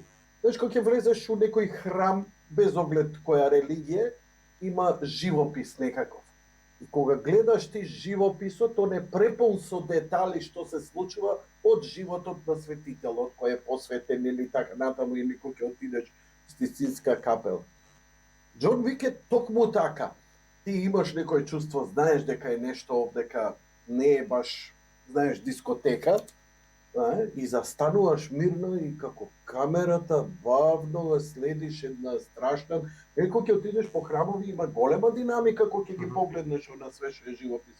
И мислам дека тој момент у четвртиот дел е толку многу издигнат да на крај едноставно требаше да биде веќе да влезат у религија. Ја ако има петиот дел нешто, они ќе мора, ја не знам на кое уште некое ниво ќе го издигнат повеќе. Она што беше револуционерно у целиот филм, што стварно она тактилно, бидејќи филм битно да те залепи за седиште. После ќе збориме за уметност. Мене ме залепи за седиште. Значи без див го гледам. Кълнев на бешиката кога морав да станам да трчам до тоалет и назад, но дефинитивно беше моментот во зградата, тепањето, кога на еден, ја се ежам, стварно не знам како во еден таков високо комерцијален филм да ми предизвика такви длабоки чувства и вау ефект, ама не оној вау ефект кој прв пат го гледам, после ќе избледи. Не, ова е стварно вау ефект на естетика и прв пат нов агол. Значи, све сум видел од филмот и ништо не може да ме изненади, но камерата продуховено, бавно, што вика Виктор, се искрева од акцијата, бавно, значи нема сец кадри многу, цело време ти гледаш акции, а не резои да не можеш да догледаш онаа динамична камера, и кога ќе почне да гледа од агол, 3D агол, како Диабло кога играме, како кој играме оние third person игри. Дрон вио, да кажеме, да. Дрон вио е сега. Да. А како беше Тоа беше Диабло, да, стратегиите, да. Стратегиите. Ми се чини дека маус почнав да барам, викам да кликам на нешто. Да, кликаќе. Чекај малце, еве од лево ќе му пуштам магија. Вау, викам, како успеа тоа и сето тоа да биде не само ефект, нешто блескаво, туку стварно бојата, атмосферата, тонот. И можеби мене ме допира многу во целата приказна ганката на некој начин. Тоа го имам видено во Еквилибриум. Тука беше најголемиот шок. Тој филм не доживеа никогаш реиздание или втор дел или трет дел или приквел. Ганкатата сме го гледале. Да, со Кристијан Бел, кој ги масакрираше. Да, таму па една друга естетика има исто она на балетна онаа кореографија, но Џон Вик мислам дека го надмина со четворката Матрикс во акционите сцени на тоа балет.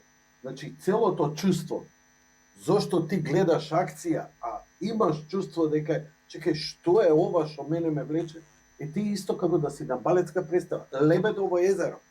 И ти гледаш нешто совршени, перфектни, ги осеќаш дека се увежбани до максимум и стварно гледаш едно дело. Ја би му пуштил класика на Џон Вик од почеток до крај, нема потреба од зборење, како балет ќе го изгледам целиот филм. Еве искрено ти кажам, Лебедово езеро и на крај Лебедот умира. Смееме да кажеме спойлер? Ќе дојдеме на крај за тоа. Може спойлер ако Јас би пишеш. го чувал крајот за на крај, а јас би се надоврзал сега за продукцијски дизајн и директор. Зашо не крајот на средина? Зашто да не ги кршиме правилата? Да, Нема пола проблем. филм да биде приквел. Поред да се искажам за ова што имам, па може и на крајот, не ми е ни тоа проблем. За продукцијски дизајн и директор на фотографија, значи се outdone themselves. Значи сценографијата, продукцијски дизајн е тој што се грижи за целокупниот изглед на филмот заедно со директорот на фотографија кој што гледа не само камерата, но и осветлувањето. Локациите кои што ги гледаме како се накитени и изградени тие сетови, тие локации, тоа е убавина за очи, храна за очи и го издигнува на убаво велиш ти како ниво на фрески, движењата кога се движеше Сеќаш во првата големиот сцена? ходник Како отвора филмот? на пустината. Пустина и гледаш снимено, ја не знам, тоа не беше телеобјектив, не беше телеобјектив, тоа беше телескоп. Ја немам друго објаснување, мислам, тоа треба да го видиш. Изгреј сонце и 4 коњаници јурат. Класичен каубојски ентри. Дури и да не сакаш такви каубојски филмови, си го видел. И она толку заматено, толку што се вика, ти станува јасно дека е снимено од километри. И навистина таа естетика, таа онака како каубојски дуели, филмови, мислам дека многу жанрови они уготуваат, а пак прават нешто сосема ново. Да, продолжите му. Сцената во ходникот кога се движи, сите на позадина ги имавме, значи убави 15 секунди и повеќе можеби, фотографии, сите тие не фотографии, слика, дела на платно, огромни на зидот изложени, и сите тие прикажуваат некаква приказна што има поврзаност со сето тоа не што го се случува. приметив, да. А ја токму тоа го зборив, а он уствари и со слика ми го дал Ништо не е подсвесно, случајно, ништо не е случајно. И последната слика има каде што седнуваат они двајцата кога разговараат за условите за дуелот. Позади нив има една голема слика која што Пак ренесансен период. па речеме, ренесансен до Рококо. 1800 до тука и трае тој стил. После веќе модернизмот веќе не се држи. Не, до не е битно, платното. ама отприлика тоа е тоа што таа динамика и бои на естетика што на некој начин филмот влече и се подпира на уметноста во целава работа, а не само на чиста комерцијал. Не ми е јасно, мислам. Од кадар до кадар секоја локација е представено да не можеш да се изнагледаш. Значи имавме Да. и Значи втор пат мора да иде да се Да, гледа да. филм. почетокот со огледалата беше Судата во Впечатливо. Токио па беше, да. во Кој се Берлин. гледал? Прв у пат кога Берлин. се соочи. Потоа е во Берлин. Не, Токио. Осака хотел. Во Осака хотел беше, да, во хотелот. Осака хотелот. Да, да. И потоа имавме и во Рим, поточно во Париз, околу Триумфалната капија. Тоа беше Да, исто ама добро за гледање. гледачите не гледат надвора. Туку да, не гледат кај плоштад, во Скопје не е во Скопје не е снимано, да, да. Со ефекти може. Така Не е визуелно- снимено ни во Париз, само да ти кажам. Ова го мртнав Да. сега позади, ние имаме некоја позадина, ама скроз ја переметив, он монтира и сигурно лошо ќе изгледа заради тоа. Гриз Зошто Гриз се е направен написан? негдека плочникот како во Париз, нели, која го гледаш Да. од една дистанца, е легендарна сцена која се гледа Ајфеловата кула, не отишле у Париз да снима. Да, Интересно, ако го направиле феноменално. често и одат и на локации, знаат, ама што може да се Зароди изгради. нема пари овдека. Да. Колку е ова? 200 милиона, 300, колку го кошта? Толку И не треба толку е повеќе, да, платено да. тренерите. Тоа што може да се изгради, се гради. И така што они освен, значи они и да било во студио, тоа пак Триумфалната капија е таму, колите се таму. А да, апсолутно е Салдата таму. реален, Да. реална фотографијата, Да. реална е Да. овакво. За- И сега поистина. спойлер. Имаш нешто да кажеш или да идам со спойлер? Кажи спојлерите. Јас Спойлер. имам. Ајде, докажи се па да идеме Ти со спомна спойлер. духовно ниво. Филмов дека достигнува некакви спиритуални будења може да постави.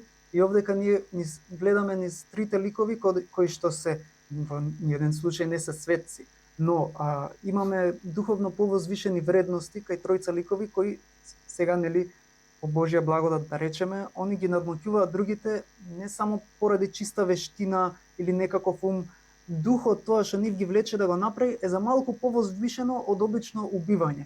Значи Џон Вик, кинезот кој што си ја брани ќерката и црнецот кој што има нешто во него што се пробудува во текот на филмот. И овие многу ми се допадна тоа што овие ликови се еднакви Кои на се Џон Вик. во суштина, пази, сите они се во суштина, ова е организација на мерценари, значи на најмници, најмени убици. И они низ животот се усовршуваат во убивањето максимално, но не секогаш работат, бидејќи кога ќе дадат нели налог, тетките без укошури, без ракави, естетика феноменална, истетовирани, а облечени како тетки 45 годишни, феноменална естетика, најверојатно од стрипот тоа го влече и мислам дека ми отиде мислата. Да. Што се кав така? Ај, и сега шамар, она, ефектот е. Џон Вик го викаме се. Сега Џон Вик Го кажеме куќе дека нападна. Да, си нападна Чичка куќе. Џон, Чичка Џон, јако му го згазда Куќата, куќето да, да. Гледаш дека малце има она како Клинт Иствуд некој така, полупоред. Е феноменално, мислам. Да? Да? И да докажам за Да, докажи. моментот што они имаат некои се во таа позиција на мерсенерис од од што немаат друга опција и ставени се некојаш во тесно ќоше, уценувани се, значи овие Ама луѓе. не размислуваме ние секогаш така. Јас ние- зборам за овие тројца за ликови овие што ми се тројца како дека- протагонисти. Да, не може да излезат, не може они да сакаат, излезат, нели, они, бидејќи почнува Воопшто они не Џон уживаат во Вик убивање. како пензионер, он не сака, да, убивањето не му е, не им е задоволство, туку е професија. И они сакаат да излезат од тој круг, Џон Вик така и почнува, нели, заради љубовта, он се го остава стариот живот и сето тоа, Арно, ама доаѓа демонот и му вика, не. Да, нема искачање. Еднаш кога ќе влезеш, И многу ми се допадна што овие ликови, ете, Додека не сам не даде жртва. бидејќи се еднакви кога се соочуваат Џон Вик и овие двајца ликови што ги спомнавме, слепиот и Тенкот, да го наречам со кучето, во еден на еден борба не можат да се победат. Значи се изедначуваат тука некаде и тоа многу ми се допадна што кога си најврвно моќниот, не моќен, ама во овој контекст борец со вештини, нели, од платениците, они се најсилните во овој контекст, во тие што држат оружје. И тоа е интересно што најсилното не може ни да се исклучат едно со друго, така ги тераат нештата да се здружат, да се почитуваат еден со друг, да се разбираат еден со друг. Што прави па филмот лесно човек да се идентификува со овие ликови, особено нели со така, Џон Вик. бидејќи имаат некаква вредност и сочувствуваме со нив. И Значи, нели класиката дека секогаш си на страната на херојот, ама херојов така. стварно. Спойлер. И мене ми се допаѓаат како говори Џон Вик.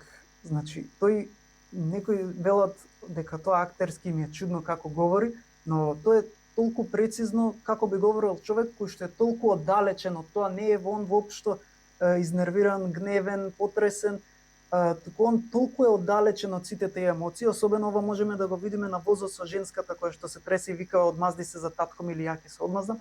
Тој само толку оддалечено што не ни сочувствува, сочувствува, ама не го доживува тој гнев на себе. Он е веќе толку оддалечен, а он ги има сите причини да биде бесен. Вака. И он само многу приземно ќе рече разбира.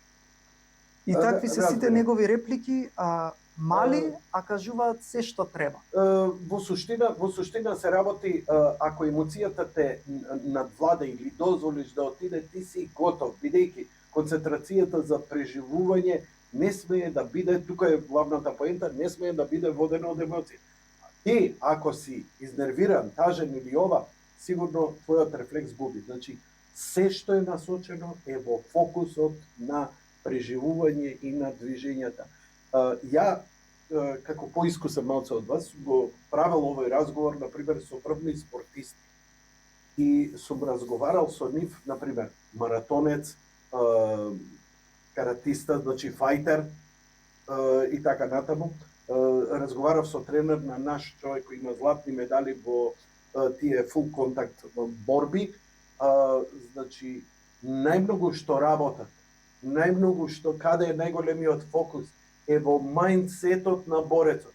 Вика, поразува многу по-способни, по-добри, по-докажани, затоа што во тој момент он, емоцијата, фокусот, се толку многу у контрола, ставени у куде, не дека ги нема, него се негдека уопште да не ти засметаат во целиот процес.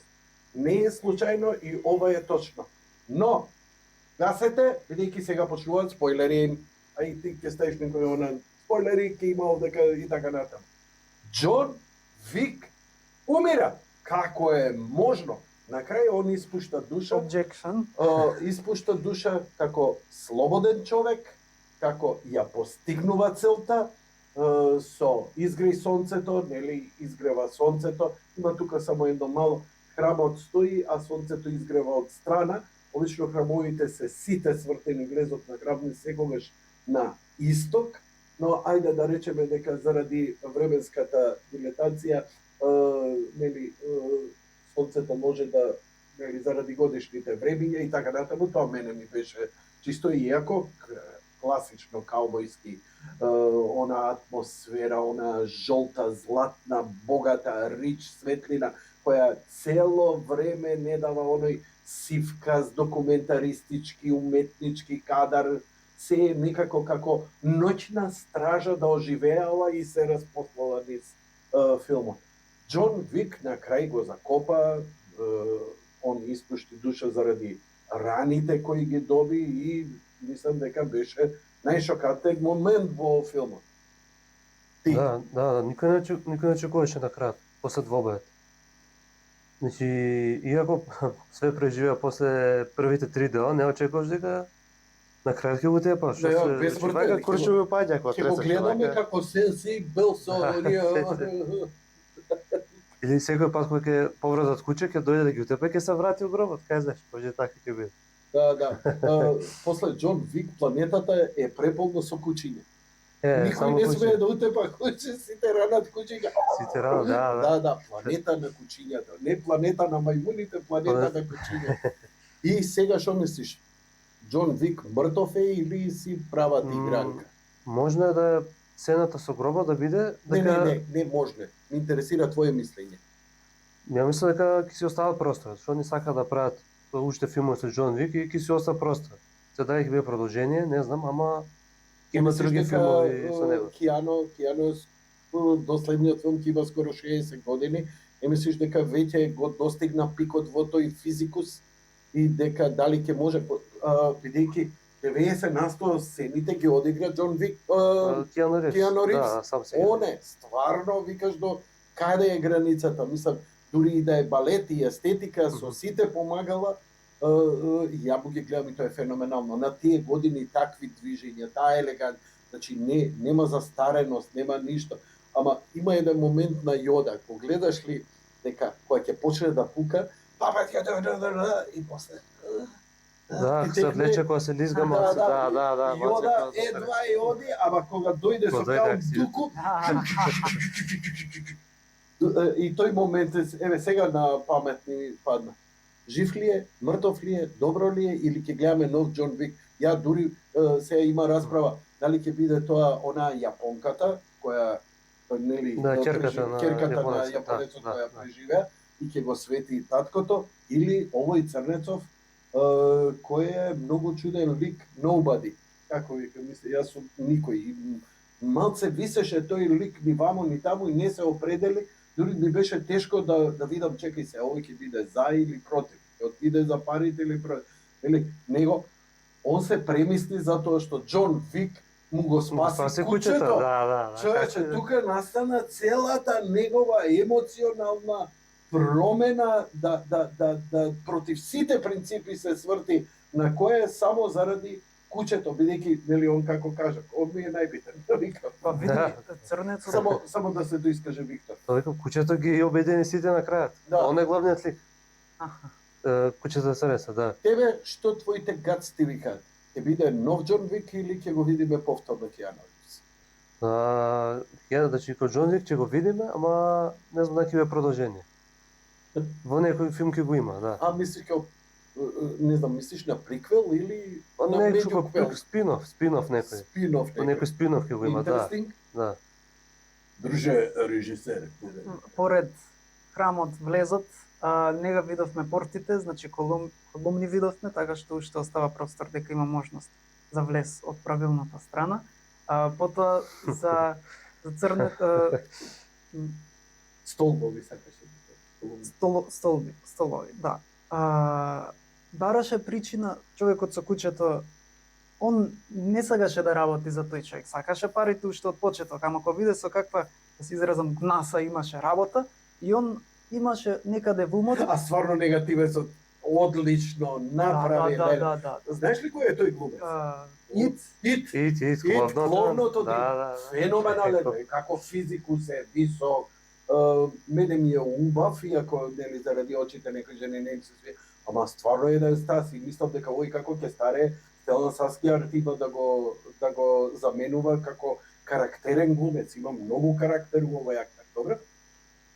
Тоа е добар негативец, ептен е направен воопшто да не сочувствуваш со него и нели да не ти е жал што на крајот ќе изгуби, Да, ама се плашиш од него бидејќи не можеш да видиш начин како може овој да загуби и конечно нели на крај ќе се открие таа слабост.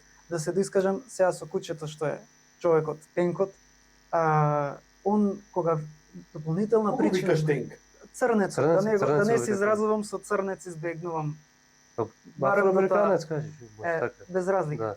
Тенке бидејќи има од ранец и си го стави од напред, значи Ја кога куршуми викаше прима да Тенк, знаеш ли кого го замислев? Тоа оној големиот А, крупниот Барабата. това Барабата што А, најбруталната сцена беше кога се качулеше на него со ножеви. Мислам дека у целото насилство и тоа беше најбрутална сцена можеби што сум ја видел. Значи он се качува по скали, оваа му ритнала и го удира, како го удира за малце повисоко и повисоко се искачува додека му дојде до овде. 20 убода со нож му прави. Не сум видел ништо слично. Оние гор, па дури во Evil Dead, што се вика, оние сцени и така натаму. Јас прво те разбрав за тој со брадичето Бараба, велиш не за овој почет. Тој што беше еден од најтешките на крај што го тепа од платениците. Сакав да кажам, значи афроамериканецот. А на тој мислев јас. Тој што му се качуваше по грб е на почетокот умира. Тој што е со брадичето што на крајот го шутира по скалите надоле Да? Џон Вик, Да. тој на крај умира. Друг добро, двајца на бе крај. слични бе, ама Кучето да, на да, крајот ќе му слични се бе. Значи филмов не може да се гледа еднаш. Да, мора. Можам да го сиднам да го гледам на торент, ама ќе се зезнам, не. Мора уште еднаш у кино да го изгледам и за овие детали сега вие што ми ги посочивте, ти особено сакам од динамиката на дешавањето и те тера да пропуштиш некои работи. Овие се оние добри филмови што иако е акција, има што да видиш во позадина што се случува и да уживаш и доставно. Нели, тоа е као да речеш, па ја го гледав Лебедово езеро, знам што ќе се случи, па зошто луѓе игнат и по 30 пати да го гледат. Нели? Затоа што Да, има да, многу не е естетика празна во акција, тоа. да. Покрај што кучето што му го спаси беше моментот на пресвртот. Оно што од претходно некаде во неговата подсвест лееше, овој човек може да го убие тој шефот што мене ми забоде нож во раката што ја носам таа рана. И ама нели на почетокот он не веруваше дека ќе успее да го направи тоа, но после неколку соочувања со Џон Вик он виде колку е способен и паметно почна да го игра, овој му покачуваше цена и евентуално додека не е целосно премине на негова страна, да го поддржи во таа битка, да го сотре ова, пошто колку и да е платеник, дури како убиец има работи од кои што него му се згадува. Имено тој Да, лошиот има шеф. како да кажам, иако се убици, убиец треба да е човек без морален компас, најниското во моралот и етиката на човештвото, овдека убиците се покажани дека Значи јас зборам за тројцата, за Џон Вик, за азиецот и за црнецот, малце значи имаат некои они повисоки- за разлика од другите не се само платеници, туку они се борат за нешто. Они имаат некаква вредност и тоа и нифи ќе ги обедини. А сега за крајот, тоа ми се допадна што Џон Вик дури се жртвуваше, беше подготвен нели да го даде животот, него му беше драго што азиецот ќе се спаси керката. И он тука веќе во еден момент беше подготвен и да го изгуби дуелот, но склопот на околности дозволи пак доброто да преовлада во еден пресврт што наистина е одлично обмислен, да Значи, не биде предвидлив. Двобој кај Ока Корал имаше ваква психолошка, тоа е врвот на такви овие дуели, или добриот, лошиот, грдиот.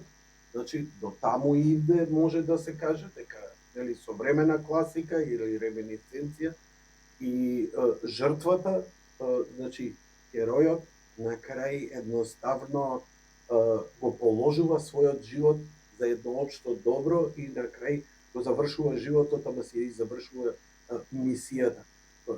Целта, вакако ќе сумираме, е дека Џон Вик конечно се ослободи и почина како слободен човек.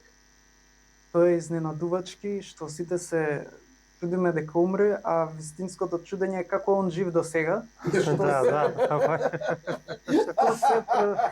што се преживува, Да, како е живто што се преживува. Оставете прогонот. Он падна од скрада, не знам ни сколку Да, стакла тоа само се во четвртиот дел. Да, Каде колку три пука, дена? го по тепа, скалите све. колку се истркала и значи ама тоа е Еле тркалањето по скалите. Да, човече. скалите беше, да, како Знаеш, триц, тука што имате реминисценција по мене, што ми асоцира, затоа што вие не се глупи кога прават, знаат што сме гледали у животот и подсвесно те враќа у некои филмови, ама ти викам подсвесно и ти треба време и сега треба некоја будала како мене да му тек скалите истерувач на ѓаволот, екзорцист.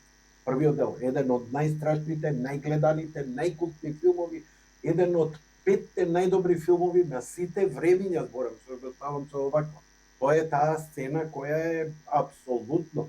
И има уште многу филмови, ти реков, има ганкатата на Еквилибриум, многу филмови препознаваш, но ги прави на суптилен начин така, викаш, чекај, зошто оваа сцена мене ме возбудува? И немаш време заради динамиката да размислиш.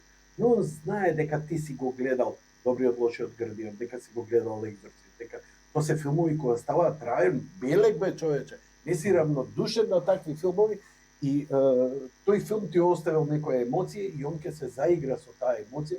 Тоа го прави Девид Линч, например, во Твин Пикс или во неговите филмови, имаш меѓу сцена, стои човек со на семафор и имаш она го гледа семафорот се клати на ветер и имаш сцена како се клатат врвовите на елките. Зошто? Режиска динамика и естетика. Арно, тие сцени, како се игра он. Такви сцени има. Или, например, помеѓу две сцени, еве седиме, збориме и сега треба да иде во друга соба, значи имаме сцена, тројца како јадат нешто овдека во ресторан сме и треба друга сцена, во меѓувреме он дава сцена, меѓу сцена дава препарирана риба на зида. И продолжува. И ништо едноставно не допира. Но во суштина, он си игра затоа што знае дека ти низ животот си погледал еден куп филмови во кој, например, после рибата се појавувала пред некоја, ајде да речеме, напната психолошка сцена. И подсвеста твоја реагира на таа слика како Павлов ефект. Сваќаш, подсвесно, не си ни свесен дека она те дразни и ти подсвесно очекуваш дека нешто драматично ќе се случи после таа сцена, дека прави апер, он те спушта во сцена подоле, емотивна и во приказна и во се. И тоа е Девид Линч, он така си игра со тие работи. Но ќе го гледам филмов уште еднаш за да ми текне пребогате со цитати, сериозни. Мислам дека тоа ти што го викаш, дека нема ништо случајно во филмот, тогаш филмот го издигнува на уште повисоко ниво. Како е можно еден акционен филм да има толку високи естетски и уметнички вредности? Но кога ќе ми текне сега треба негде ка постер да го залепиме од последниот Mad Max, четворката. Дали ви текно и на Mad Max? Да. Значи тоа е, Беше... значи целиот филм, драма, живот на сите се одвива во движење. Движење, да, цело време се движи. Цело време е акцијата, кога ќе видиш како животот да им изживеа на брза лента и тоа беше на вистина ја ви викам дека за 10-15 години ќе се вртат на тој филм, како што за кроз 10 години се свртеа за Blade Runner. Одма да ви кажам, Blade Runner кога излезе, знаеш што беше филмот? У кино трчи човек. Ја бев еден од тие што го гледаш. Ништо. Филмот стана култ после 10-12 години и тоа Ридли Скот мораше и 2-3 ремикса да го прави. За разлика Да, четврта верзија од технички беше. Вилнев, кој кога го праша ќе има ли директорс кат 2049 Blade Runner, што многу вика, чинел не вика, ова ви е ова. Затоа Денис Вилнев во моментов е најдобриот режисер на сите времиња. Најдобриот режисер на денешницата, апсолутно, дали ќе видиме. Blade Runner е совршениот филм. Да ви кажам, последните 10 години. Но тој мој ќе го дебатираме друг пат. И да довршам. Доврши, А. како си ја памти мислата. Ја ке се изгубам као треска, он памти, има бољи фокус од мене и мене. И да завршиме на него. И се согласувам Blade Runner дека у топ 10 и мене не, и Dune, Villeneuve си е закон. Тоа него што го држи жив, тој е еден духовен порив, значи таа мисла, таа за желбата не е некако фокус или сила или волја. Таа Нема негова страф од смрт.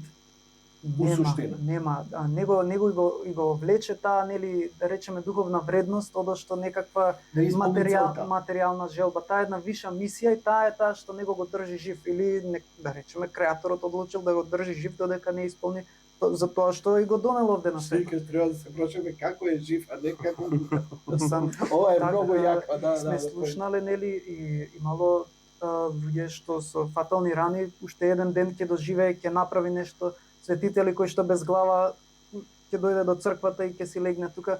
Има некакви, нели, тој духовен елемент кој што мисијата Надприроден малце. надприроден, сакам да кажам. А и филмов е препон со надприродни моменти, да не се лажеме. Колку и ние глумиме дека е како реален бе, абе. Да, Тоа е Знаеш што, убаво. Star Wars и Star Trek е мало дете за ова.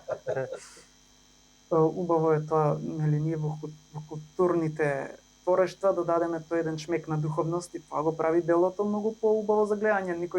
Ни еден филм не е направен да биде тврда реалност, не се ова документарни. И да довршам за неговата смрт, тоа беше најдостоинствениот начин на кој што Џон Вик би можел да замине. Најдобриот крај на овој херој што можеше да го добие беше тој како слободен човек, на негови услови, не поради некој друг, не заклан, туку он си ја испушти душата.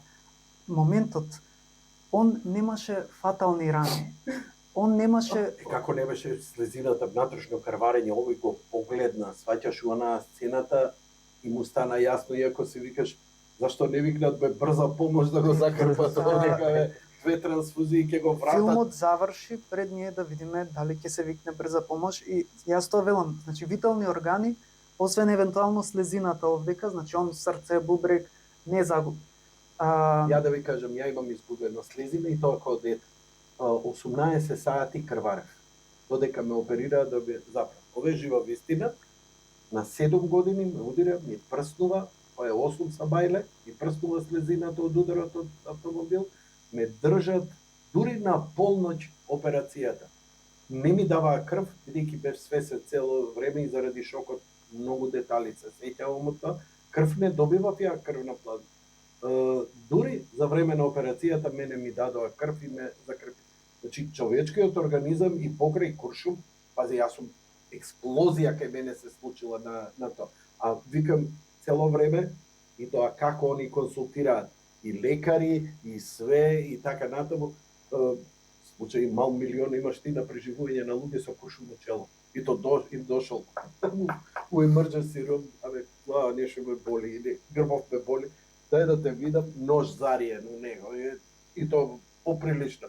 Значи, тоа е навистина и надприроден чин и вистински чуда медицински се случуваат и сето тоа во филмот е спакувано, иако е нели со сите претерувања, но има детали кои стварно може да те држат да поверуваш дека е тоа така. Што очекуваш дека Џон Да, баш таму застанав со мислата. Ако е ова неговиот крај, како што реков, он го има прекрасен крај, ама нели оставен простор, значи тој може да го преживее ова што го видовме, возможно е да го спасат во амбуланта. Јас ако мислам, ако има следен дел, може тој нема да биде главниот лик борец, но може ќе биде некаков помошник, советник на младата јапонка која што ќе се повлечен негде во пустина, одмазди. таму со Камила си седи, си ужива и така Види, натаму. него тој негативецот му рече вика крај ќе ти е на животот, бидејќи ова ти е животот, немаш ти што друго да правиш, освен да бегаш и да убиваш, а Џон Вик му рече па не се согласувам баш. Ова и што е вистина, Тебе ти значи даде значи он може ќе продолжи не како убиец, ама он може пак причина за живење не е само да се држи за живот. Он може да прави добрини да прави. човек може да направи радикална промена со својата природа и да почне нов живот На крај Нов и живот. секоја религија тоа те вика треба стариот човек да умре за да се роди новиот.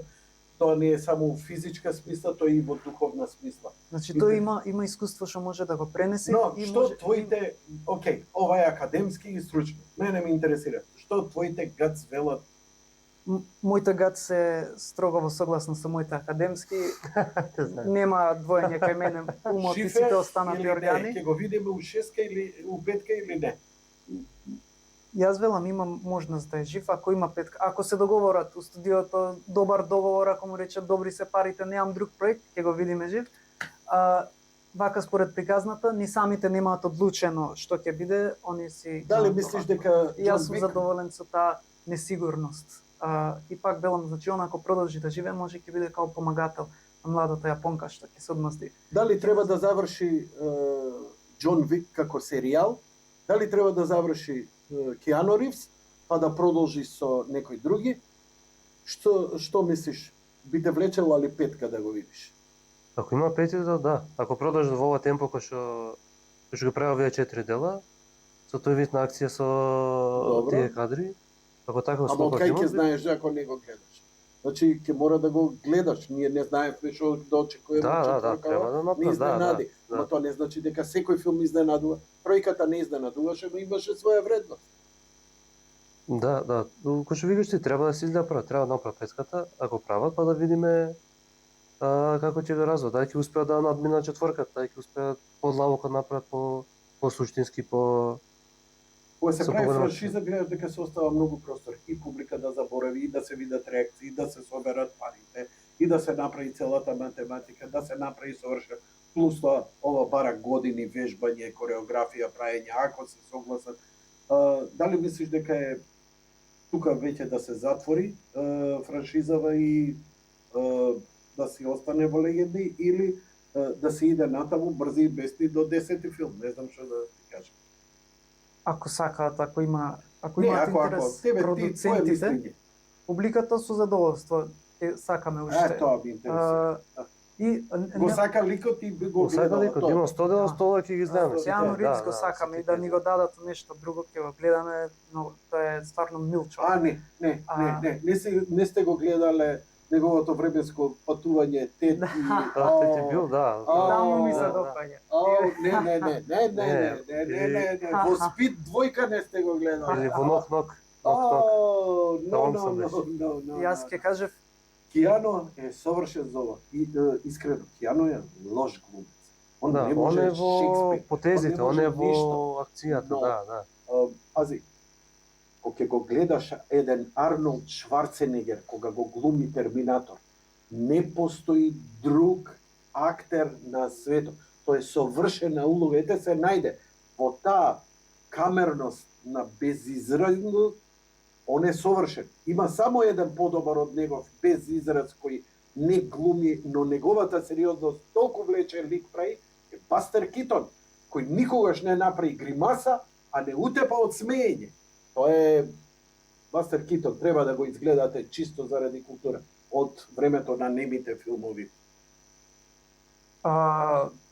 добро, Киано Ривз не може многу широк спектар, но јас не знам ни еден актер кој што може да одигра нешто како што може Киано Ривз. Таа една реплика да ја долови така има на многу нешто. Шекспировци што ќе го играат Шекспир, ама ова да го одиграш, као не, во право си. И тука му ја дава вредност. Јас би кажал за од продукцијски аспект, не мора да се држи очекувањето петиот да е уште подобар од четвртиот. Убаво кажа да се заборави минатото дело и може да се сервира како нешто свежо, како Хало петката што доаѓа после таа Да. спектакуларност од Значи- првите 4 дела, ама свежо За играта? за играта, ама значи се држи темата, Што ликовите. беше петката?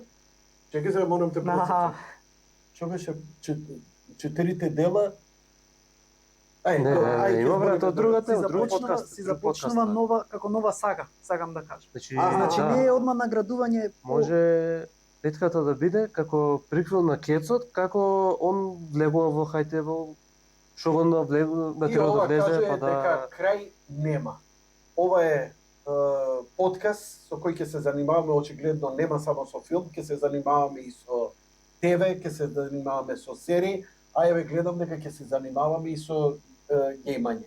се во ова што е визуелно, ќе го дебатираме ние тука, што е во нашиот интерес, дали ќе ви биде интересно или не, I don't give a многу ни е важно да не гледате и да не почитувате и така натаму и така натаму. Ете, ова е епизода 1 или епизода 2 ќе биде.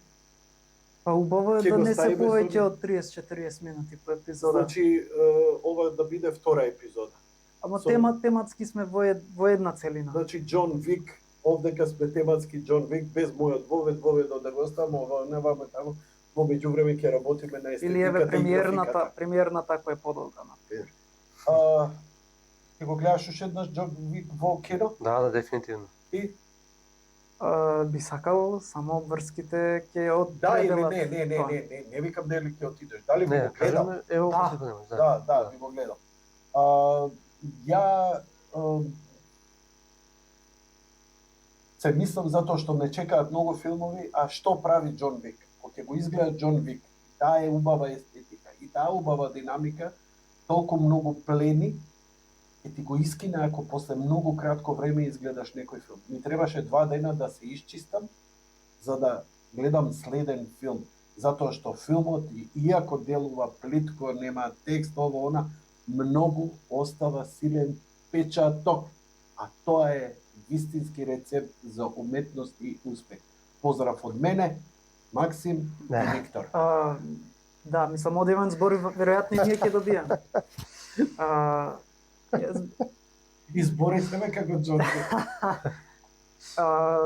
франчизата, реков, може да добие свежо започнување на нова сага од неколку 3-4 дела и не мора да се држи, нели, да е подобро од претходното, но да биде доволно добро за да се одржува.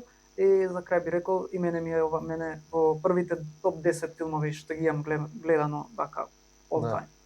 Може да биде како серијал, Џон Вик, почетокот како започнал, како хајте бил, причината зошто влегол таму и да заврши со жена му, например, како се цитира живот, како брачен живот имат и да се поврзе директно со првиот дел. И ти приватно еднаш ми спомна и High да го среди еднаш за секогаш.